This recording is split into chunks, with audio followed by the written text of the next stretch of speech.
নমস্কার, আপনারা দেখছেন ভিশন প্লাস নিউজ, সঙ্গে রয়েছি আমি দিশা।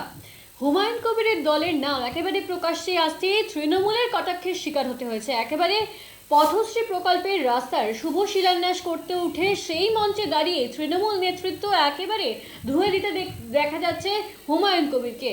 আবার সেই মন্তব্য প্রকাশ্যে আসতে এই নিয়ে কটাক্ষ করতে ছাড়েনি বিরোধী দল বিজেপি, এবং সেই মঞ্চ থেকে দাঁড়িয়েই আবার স্বচ্ছতার সাথে মানুষের পাশে থেকে কাজ করার বার্তা দিচ্ছেন প্রাক্তন আইপিএস, এবং বন্দুকে নয় ব্যালট বাক্সে জবাব দেওয়ার বার্তাও তিনি দিচ্ছেন। কি বলছেন মঞ্চ থেকে তৃণমূল নেতৃত্ব, বিধায়ক এবং তার পাশাপাশি যে দল তৃণমূল দল, তা শোনাবো।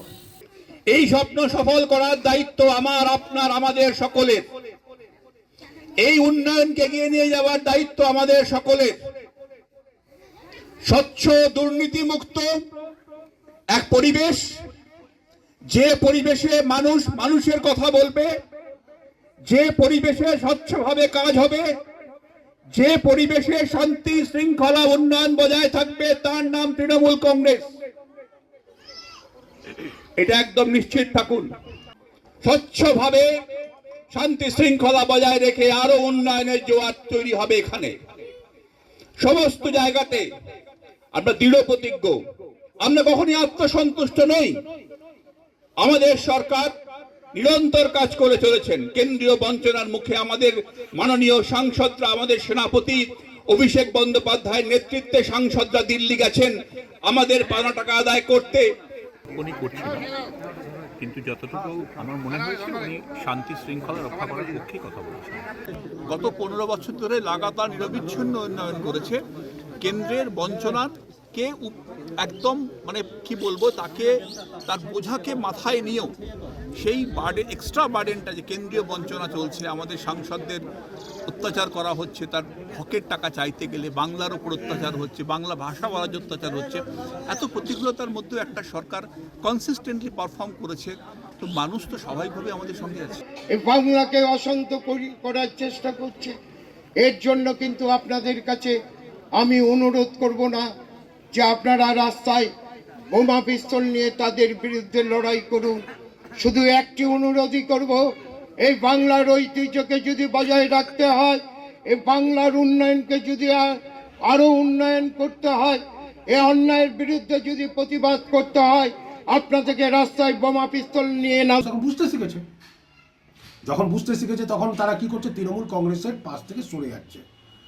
আর ওই মোমেন্টে যখন হুমায়ুন কবির একটা আলাদা দল করে নিয়েছে, তো স্বাভাবিক তারা হয়তো বিজেপিকে ভোট না দিলেও তারা একটা অপশন পেয়ে গেছে যে ভোটটা কোথায় দিবে, হুমায়ুন কবিরকে দিবে।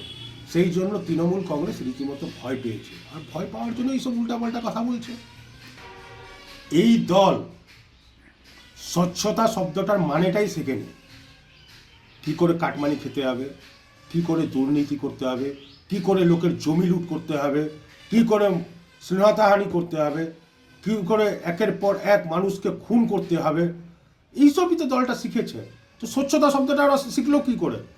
স্বচ্ছতা শব্দটা ওদের সংস্কারের মধ্যে নেই।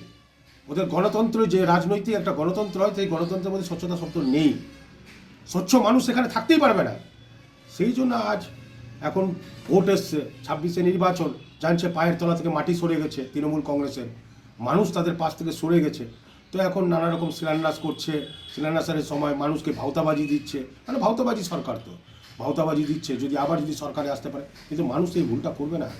মানুষ আজকে রশিদাবাদ অঞ্চলে পথশ্রী রাস্তা ছিল, সেই রাস্তার উদ্বোধন করতে এসেছিলাম। মঞ্চ থেকে বলতে দেখা গেল যে বোমা পিস্তল নিয়ে আপনাদেরকে নামতে বলবো না, কর্মীদেরকে কি বুঝাতে চাইলেন এটা? না, এটা বললাম যে আমরা গণতন্ত্রে বিশ্বাসী। মমতা বন্দ্যোপাধ্যায়ের যে আদর্শ নীতি, যেটা আমাদের শিখিয়েছে যে অন্য কেউ যদি অশান্তি করে বা কেউ যদি পশ্চিমবাংলার ধর্মকে নিয়ে বিবাদ তৈরি করে বাংলার মাটিকে রক্তাক্ত করার চেষ্টা করে, তার বিরুদ্ধে বোমা পিস্তল নিয়ে নামার জন্য আমাদের তৃণমূল কর্মীদের কোনোদিনই আমরা অনুরোধ করব না বা বলবো না। এই অন্যায়ের বিরুদ্ধে প্রতিবাদ করার জন্য আমাদের গণতন্ত্রের পদ্ধতিতে এই সামনে বিধানসভা আমাদের ভোট রয়েছে, ব্যালটের মাধ্যমে এই অন্যায়ের বিরুদ্ধে প্রতিবাদ করতে হবে। এই বার্তাটাই আজকে আমরা এই সভা থেকে, উন্নয়নের সভা থেকে প্রতিটি মানুষের কাছে অনুরোধ করেছি। আমাদের দলের যারা কর্মীরা রয়েছেন, যারা সৈনিকরা করে আছেন, তাদের প্রত্যেককে এই বার্তাটাই আজকে পৌঁছানো হলো। যেটা আমাদের নেত্রীর আদর্শ নীতি, সেই আদর্শ নীতির কথাটাই আজকে আমরা কিন্তু মঞ্চ থেকে বলেছি। আচ্ছা, খেলা তো অলরেডি হয়েই আছে।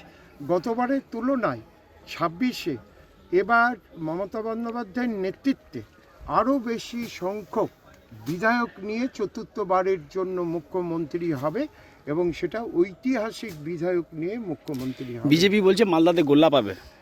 মালদায় ওদের অ্যাকচুয়ালি ওরা যেখানে লড়াই করতে যাচ্ছে সেখানে গোল্লা পাচ্ছে বলে সবাইকে ভাবছে গোল্লা পাবে।